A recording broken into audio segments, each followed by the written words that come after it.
if you're not data driven when you want to do demand generation, so if you don't know the CLV and customer lifetime value throughout the time, so you don't know also the payback period, so in how many days or months you are going to compensate the investment to acquire a new customer, you will be very cautious with your marketing budget. And let's look at company A, which is very cautious with the marketing budget, and company B, which is data driven. They know that they can spend, I don't know, 2.25x ROAS because the CLV is justifying and the margin is justifying, and they will break even in, I don't know, 22 days after acquiring a customer. Company A is not going to acquire market share, is going to acquire only customers very prudently, so without actually going the extra mile and without leveraging their marketing budget, while company B is going to acquire market share, is going to learn more because the sample size is going to be bigger, and is going to raise money and eventually is going to do an exit or whatever. They are not going to raise money, but they will afford to get talent within the company because they will have the numbers to justify it. So it's all the way, the outcomes of being data driven are way further down the line than just, yeah, you can acquire more customers, but who cares?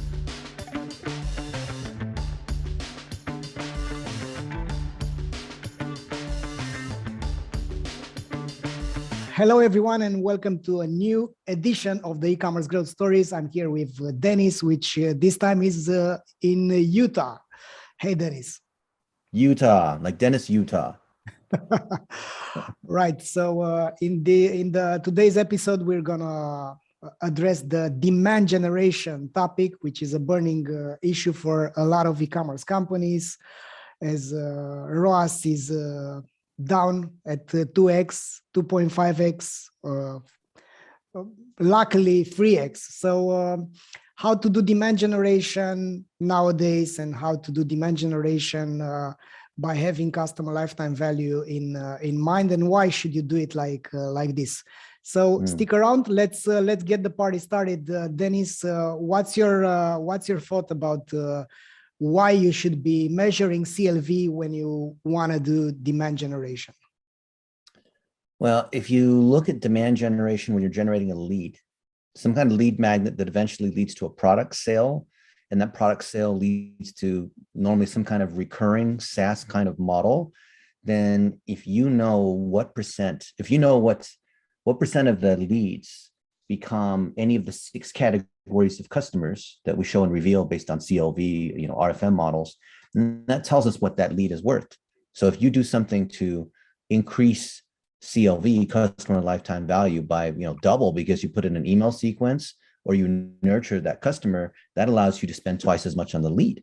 But most people aren't even figuring out what demand gen is worth because they're trying to drive only to the sale. So if you drive straight from cold traffic to the sale, you're going to have all kinds of penalties because of the competition. Or if you're running ads on social networks, you're going to pay a lot more because your relevance score is lower, your engagement rate is lower. So the people I see doing a really good job, for example, Colin Wayne, I talked to him yesterday. He runs Redline Steel.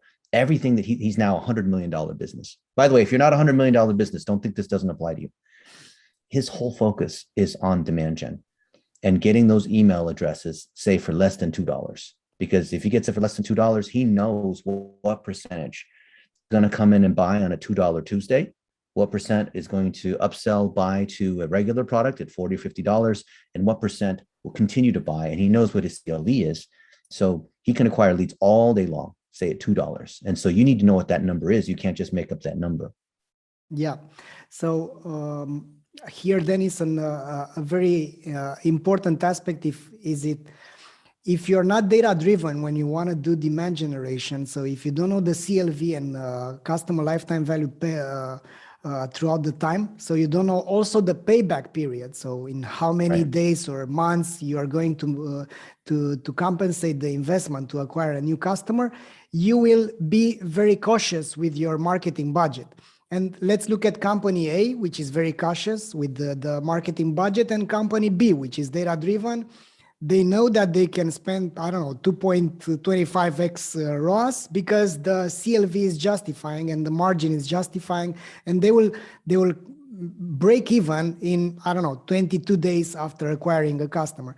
Company A is not going to acquire market share, is going to acquire only customers very prudently, so without actually going the extra mile and without leveraging their marketing budget, while company B is going to acquire market share, is going to learn more because the sample size is going to be bigger, and is going to raise money, and eventually is going to do an exit or whatever. They are not going to raise money, but they will afford to get talent within the company because they will have the numbers to justify it. So it's all the way, the outcomes of being data driven are way further down the line than just, yeah, you can acquire more customers, but who cares?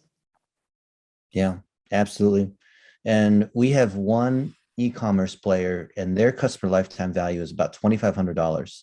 And we know that we can acquire leads for $20 to $30 because of what the different breakpoints are along the way. And we found in the last couple of months that their biggest issue was that they weren't converting the leads by nurturing them. They collected an email or they built a retargeting audience, but they didn't continue to build that relationship. So of course, calculating CLV and knowing how much you can pay for customer acquisition all the way back to a lead is good.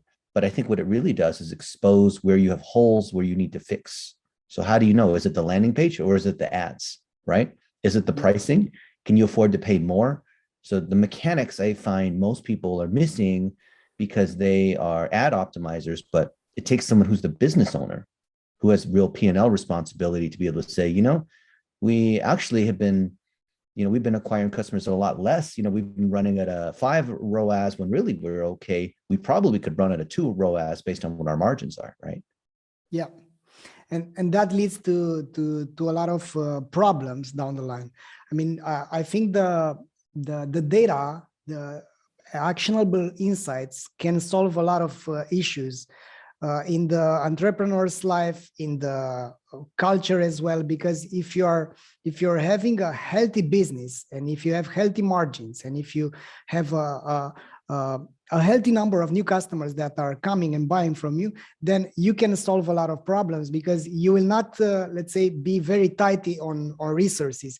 You will not ask people to do 3 jobs instead of 1. You will not have this multidisciplinary generalists which are not able to leverage your on their job because they are focusing on a lot of things. They do email, then they do PPC, they do XYZ. So I think there are a lot of issues, and it's all starting with doing the math, realizing how much you can pay, looking at the customers, doing customer research and understanding which are the best customers that you're after. And of course, another important thing, if you do customer value optimization, is that the acquisition is going to be informed by these insights. Imagine knowing that your best customers are buying because of X, Y, and Z, and the main products that they are buying are this, that, and the other. So knowing that, your ads are going to be different, your messaging, your narrative is going to be changed and adjusted to acquire your best customers. The alternative is throwing spaghetti on the wall and seeing if that will stick. And unfortunately, most of the companies right now are just let's say switching to Google ads instead of Facebook ads, without noticing that they could leverage Facebook ads. It's not about the channel, it's about the messaging, the targeting, and the offer that you're having. Yep. Amen. And we find it's easier to take a channel that is working or was working than it is to go into a new channel. Way easier. That's what most people are missing. I see guys that do less than $10 million a year. Usually they have one channel that's working well. It's amazing. Maybe it's just email or just SEO or PPC. And that's all it takes. Just one channel optimized well. And all the nonsense about, Facebook removing data and the cost going up, I see that as a great opportunity to spend more on Facebook because we can optimize better, right? It's going to flush out the people that don't know how to optimize. Yeah. And at the end of the day, if you look at which are your super consumers, which are the customers that are buying despite all the barriers that you put in front of them, right? Because there's nothing such as a perfect company. You have hiccups, you have issues in your customer experience. However, there are some customers which are so pleased about it that they are somehow hypnotized about your brand and about your offering and about your products, and they don't care about the small issues because they love what you're selling. So if you go after those customers and help them verbalize and come up with the excerpts from how they explain why they buy your products, those are perfect ads. You can even record them. You can even do this type of creatives, because word of mouth is by far the most effective channel on this planet since, I don't know, trade was invented. Yeah. I was in Orlando last week with our client who sells magnolia trees that you plant when the loved one dies. And they were working as pure SEO and PPC, but now that they're telling stories to the loved ones, and then they have one person, their general manager, who's been there 25 years, Maria. She speaks Spanish. Her English isn't very good, but telling her story and telling the stories of the people that have been there and how it's creating jobs and how they built a 4-acre pond in the back so that way they're saving 1 billion gallons of water that's being recycled because they want to help the environment. And it causes people to want to buy from this company, a family farm, versus some gigantic manufacturer or going to Home Depot or Lowe's or whatever to buy a tree. And I find that that's the kind of lead gen that causes people to buy, as opposed to the coupons or discounts or other things like this. And that particular client, the majority of the sales are coming from referrals. Yeah. Because of those stories.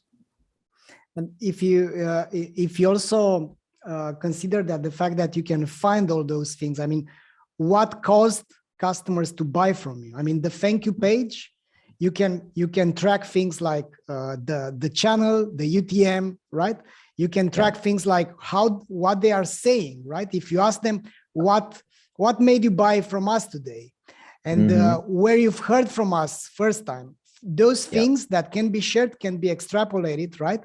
And those can be leveraged, because it's now in this moment where tracking is, from my perspective, biased, right? To at least biased, you need another way to track that. So if you track these things with the zero-party data on the thank you page, right, on the post-purchase, you can look at statistics afterwards. So you get, let's say you have 20 customers today, or 200, or no matter what.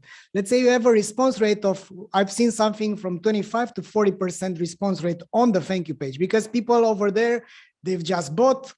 Yeah, they've made the conscious decision, and you need to diminish the buyer's remorse effect, and you need to talk to them, right? So the questions that they have in their heads is, instead of asking themselves when this is going to arrive, have I made the right decision? You can go out there and start a conversation with them. Hey, where have you heard about us? And so on. You can even do video to ask this kind of questions. We've been using Go Tolstoy, thanks for the tip, Dennis, to do these things on the e-commerce game, right? And people are actually interacting with the video way more easier than they are interacting with the text, because they see that there's a human being over there behind the business and the website and the nice design. There are actually human beings which are talking to them, and collecting this type of data is going to help you a lot to make data-driven decisions, because if you don't learn, then you are stuck, right? You get some good results, but you don't get great results unless you become smarter. There's some things that are not immediately obvious with data. I'm a data kind of person too, and I would prefer, working in spreadsheets and ads and not talk to people and do the creative side. But I'll tell you, the thank you pages I see on most e-com sites are terrible, because they feel like, oh, I already got the sale. I don't really need to gather anything more. But the most valuable thing you can do is collect that feedback. Just like you talked about, Valentin, where people, you have the video saying, hey, Valentin here, man, I'm so glad that you purchased. I'd love to hear if you could just say in your own words really quickly, what was it that inspired you, right? And when I was with the Magnolia Farm folks last week in Orlando, because I said we need to collect the customer feedback and put it onto the product pages. And people who bought this product, let's show the other customers and show their feedback, not just like Mary S. and say a sentence or two, right? That's what most people do with these review plugins. I said, we need to actually tell these stories, right? So the owner printed out a bunch of these emails that people submitted, which were great. They said very, very positive things. And I said, those are good stories, but wouldn't it be so much better if you got that on video?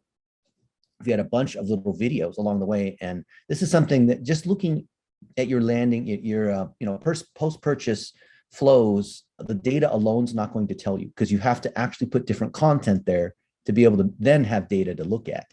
So I see the big failure with a lot of e-com is not building those stories into post-purchase, and especially the video stories, and then following up with another email or text message a day or two later saying, hey, Matt here, I'm so glad that you ordered a new lemon tree. It should be arriving in the next week, but I just wanted to tell you a couple quick tips on how you should take care of your lemon tree so it produces the best fruit for you. Just anyway, 1, 2, 3, just wanted you to know, right? That's it. Yeah. And I think one important aspect that we also need to take into account is the fact that running the numbers is one thing, but extracting the insights, it's another thing. One of our data analysts here, Mate, a very good guy, and he's so good with the numbers. They made back in Q4, they made a really in-depth data audit. They've extracted a lot of insights like visitor data, customer data, a lot of things.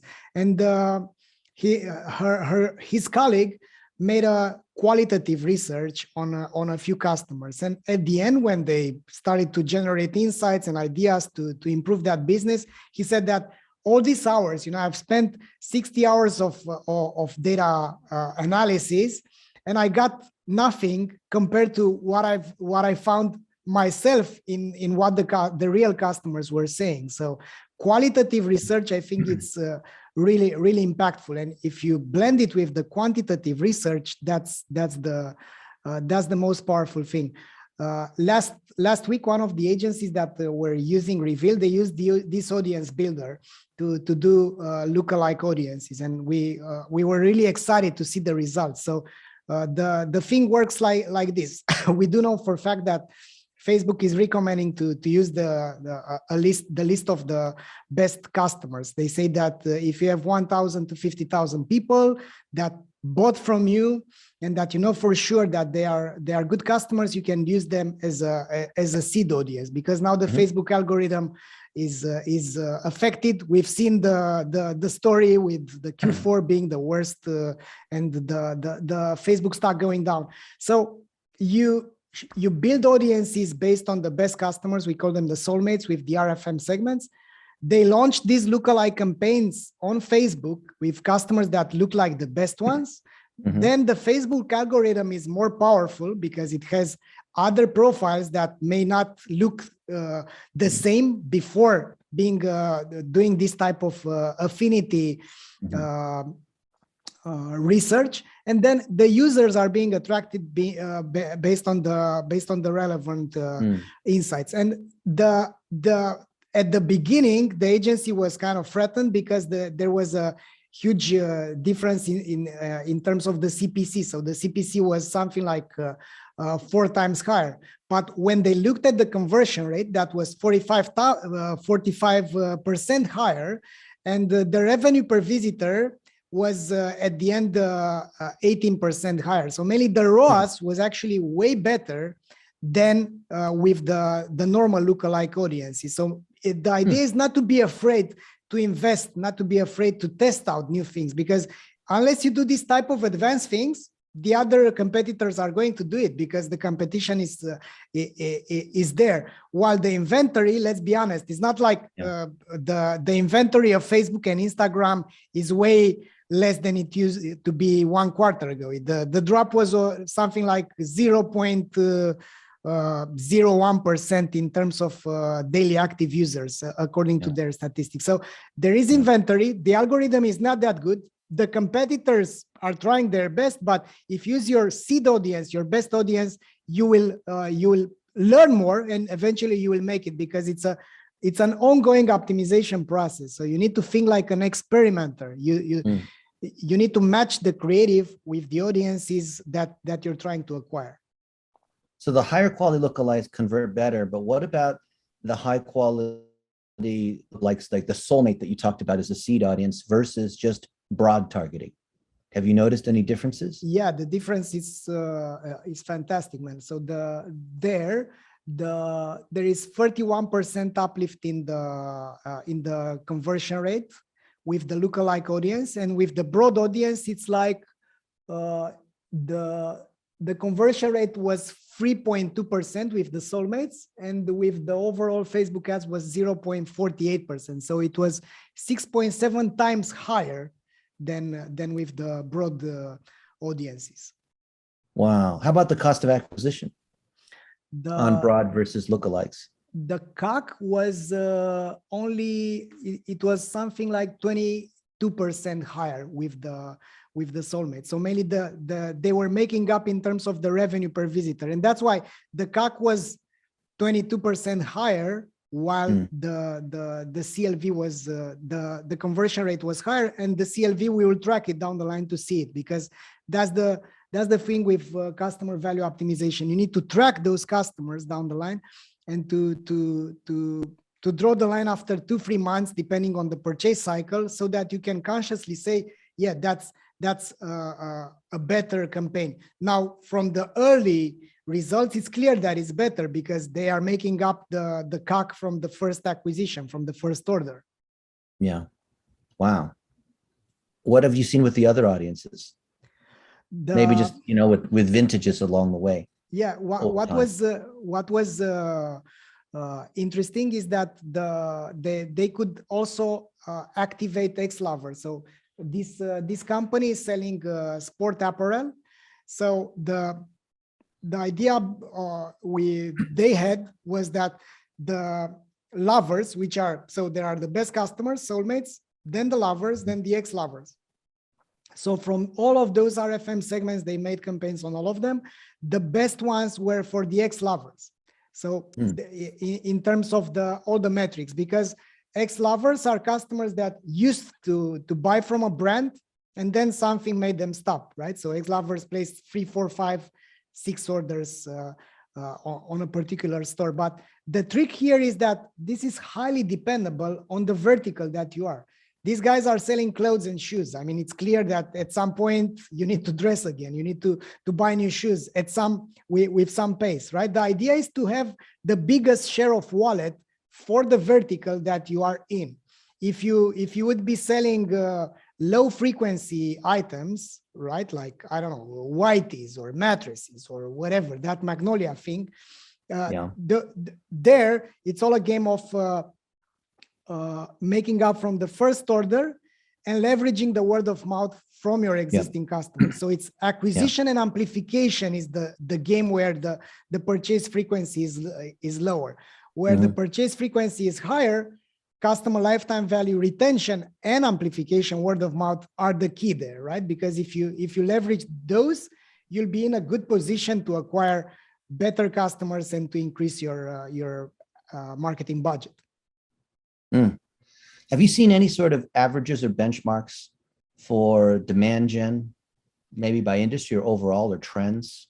Yeah, in the demand gen, I don't have too much access on a lot of data. We have things regarding to the post purchase, but hopefully we're getting there, because we're working on this crazy project to ingest data from ad sources. So at this moment, what I do know, it's on a limited amount of customers. We've seen the drops in terms of ROAS. Something like 2 times is 2 times worse than it used to be in the summer in terms of ROAS. How much of that do you think is just data being missing versus actual drops? I can't say for sure. I mean, I do know for sure that 8 out of 10 companies have their data tracking messed up completely. I do know that because we look in Google Analytics, we look at how they define a visit. We do look at the fact that they are not ignoring certain things that they are doing. Mm. Just a second. I just got a smoothie. Ta-da! Oh, smoothie. Yeah, that's one of the perk to having a great wife, right? Who works in the office 2 floors below you. Yeah, exactly. Fantastic. Well, I always love spending time with you, and you had to get up early, right? Is it 8 o'clock? Yeah, it's 8 o'clock now. But the first the first the first call was on at 6 a.m. So Oh, wow. I've Who's been doing doing the some 6 a.m. calls? Australia. Oh, Australia. It was 4 p.m. or something like that there. Okay. Well, I would love to record a bunch of sequences for our e-commerce game, but I still need a couple days to put some of these things together. Yeah, Very excited about that. And everyone else who's watching, we're working on an incredible choose your own adventure. I think you guys will love it. Yeah, we're tweaking now the data, and this is going to be a great project. It's actually one of the most exciting projects that I've worked so far, because it's really personalized, but it's mass personalized. Yeah. And any of you guys that are watching, we want to tap into your brain. We want to know what are the things that you guys are observing in your data, rules that you use to optimize, things that you know that could be based on an if-then statement. And I want you to tell Valentin and I, so we can put it into the system. And these are rules that we can use just for your data, or just general rules that will scan across data and be able to then make recommendations like a check engine light, right? Are there certain things, maybe you set them up in, Facebook with advanced rules or other kinds of logic, or you set up inside Google where you're looking for certain thresholds or alerts. Let us know about what those things are. You don't have to tell us what the exact number is, but the kinds of things that you're looking for. And then we'll give you access to the dashboard that will find out when those thresholds are triggered, and then tell people what to do about it. So imagine it's not just alerting people, but telling people, here's what you need to do. Yeah. So this is the tool we think that's going to help everybody in e-commerce improve. Imagine it's like having, Valentin on your shoulder, looking at your data. What would that be like? Looking for mistakes, looking for opportunities. Yeah, it's to give a bit more context about the project. So imagine that we are flooded with a lot of data.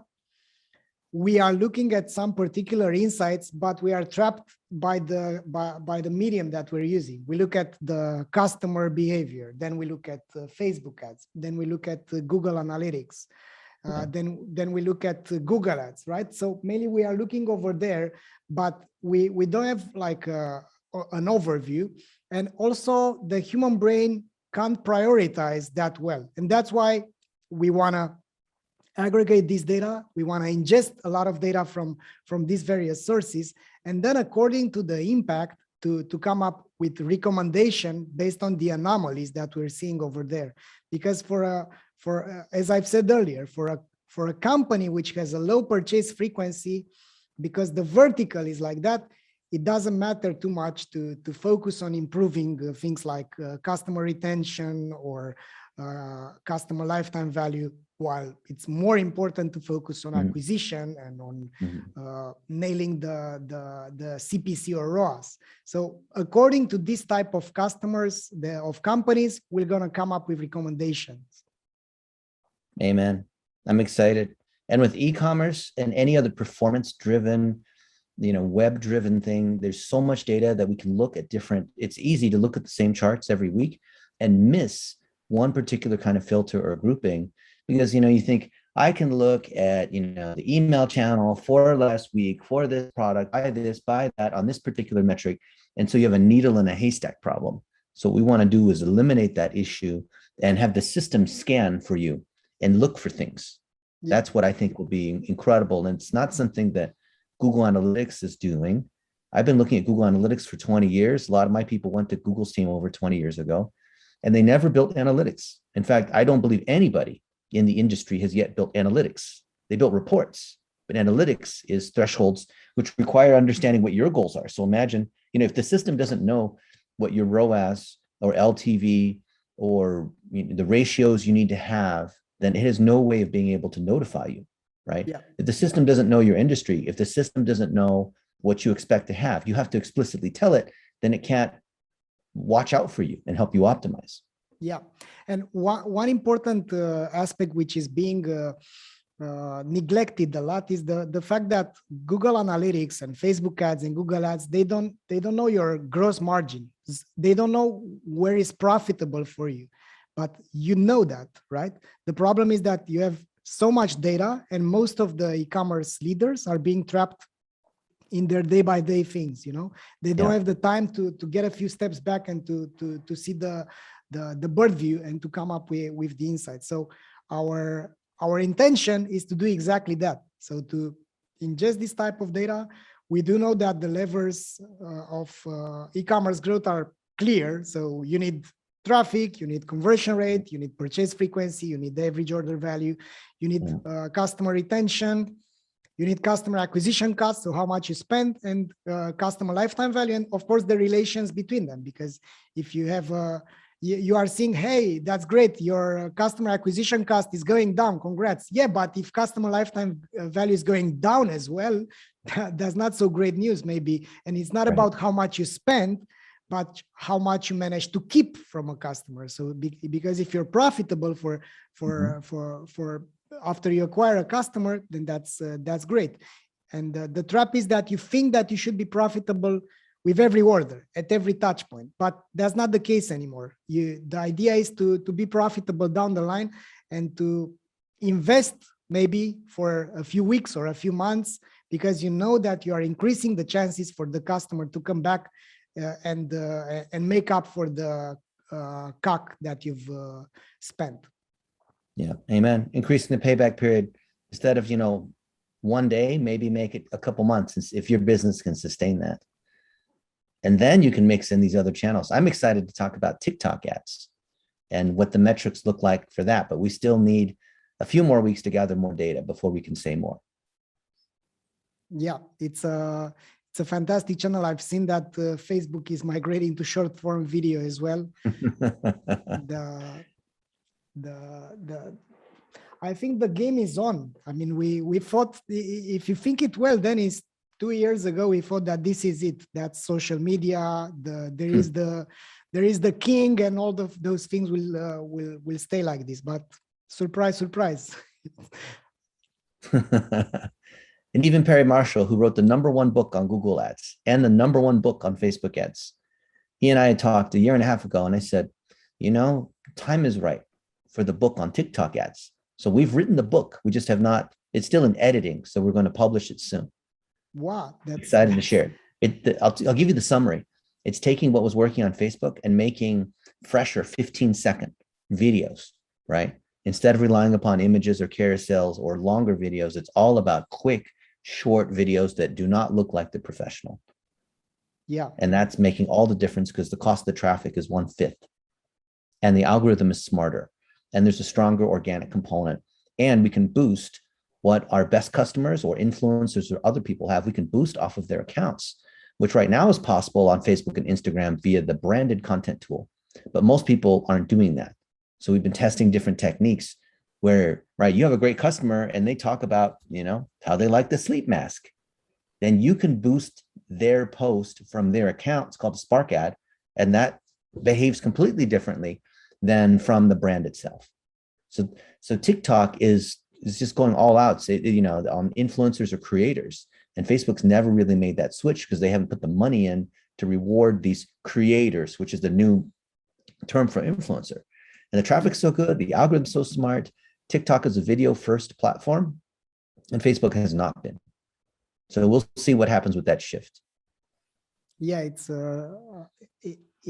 incredibly impactful at this moment, and I think that one of the most impactful things from TikTok is that they are leveraging the fact that the attention span is going down, and the younger audience, which are digital natives, they are just looking at this, looking at that, swiping. I'm looking at my daughter as well, and she's there. I mean, she can be. It's not like she's not present, but She already have it ingrained to do this type of gestures, and the way that you are consuming content, that we are consuming content, because we are not digital natives, right? We are seeing You say this we're as old? a separate world. Yeah.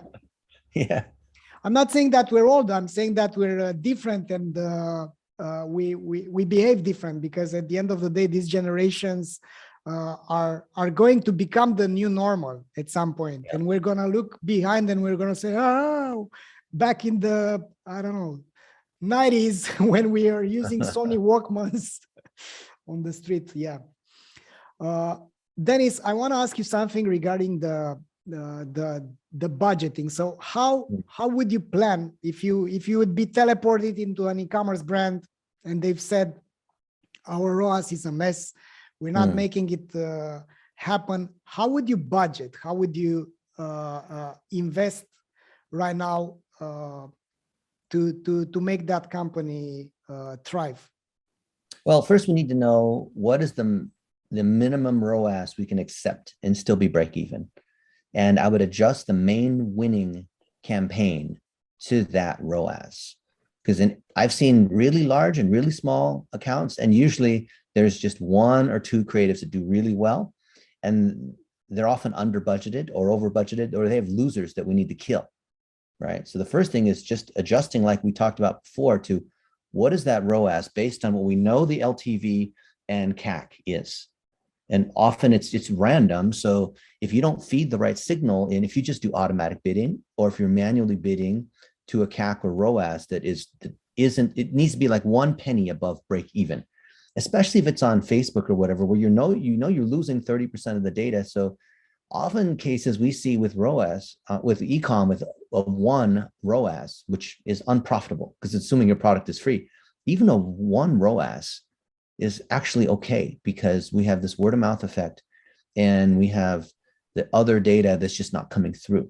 So just the simplest thing that we can do is just figure out, bidding budgeting balances for the number one, the winning. There's always one winning creative. I wouldn't go and just create lots and lots of new campaigns or create lots of new targets or that's, I think, the rookie mistake. But anytime you come in, the first thing is I need to zero in on that one ad, that one campaign that's doing well, see, can we spend more against it? And then from there, see, okay, how far off are we? So maybe if, the owner says, or we agree that it needs to be at least a 2 ROAS because of our cost of operating, material costs, it depends on what the product is, right? Some products have a really big markup, but we're actually at a 1.2, well, then we're going to have to look at it a little bit differently. But if we're actually operating to 3 and we only need to be to 2, we have a lot more room because we can basically bid up. So those are two completely situations where we're not even making the minimum ROAS, or we're above what we know we could actually do. Then it's a matter of, okay, is it content, or is it something on the customer lifetime where we can pay more? It used to be content and targeting. It used to be like if the campaigns weren't performing, change the targeting or change the content, and one of the two, the intersections of relevancy. But it's not the case so much anymore, at least on social. Facebook, or Google, you have the direct intent with the keyword, and then different kinds of match types, or display. But especially on Facebook, increasingly the targeting doesn't matter as much. So really, it's about the creative and how we can build this journey and pay the most for those particular customers. And I've audited so many accounts, and every time the number one issue is they don't have the creative that we can rearrange the targets and campaign structures. But if you don't have interesting vertical creative featuring your customers that looks authentic, that's entertaining, even if you have customers that are over 30, right? People think, oh, this is just for kids. No, it's the same thing, right? I'm 47 and I spend time scrolling through Instagram and whatnot. I want to see things that are entertaining, right? I'm going to go in there and I say just 2 minutes. And then pretty soon I spent 40 minutes looking at these things, right? And I'm sure you have too, if you're willing to be honest. Yeah. So there's the adjustment of ROAS and all that, but it's increasingly the issues of the creative, right? Yeah. I think one important aspect here regarding the ad strategy and the demand generation strategy is that I've seen I recently had a conversation with the CFO of a company. He was arguing that customer lifetime value should be measured for first-time customers and for returning customers. And I was not agreeing, because at the end of the day, all the repeat customers were at some point first-time customers. So Yeah. basically, it's like judging if the mother of Michael Jordan hasn't anything to do with the success of Michael Jordan, right? So mainly it's first time, second time, third time purchase. And that's why CLV should be measured for all the customers and shouldn't be measured in a financial way, because the financial way looks at months, while you should be looking at the total lifespan, right? So this particular assumption was regarding the fact that customer lifetime value is like this. You have a third of your customers from a month are going to buy again in the next month. So the customer lifespan, according to this assumption, was only 3 months, while the reality was that was 2 years. So the mind Huge also, difference. huge difference, because eventually we with our real data set, looking at particular customers, I mean, real customers and their customer behavior, not in a financial way where you look only at numbers and not real individuals. The difference was that we were saying that we were seeing that the customer lifetime value was around $300, and they thought that is 130. Huge difference, because that means they've informed the company not to spend that much on acquiring a customer, which is crazy. And that's why you need to be really, let's say, literate about what customer lifetime value is, so that you can rely on it, because garbage in, garbage out. If you don't have reliable data, you're not going to make it.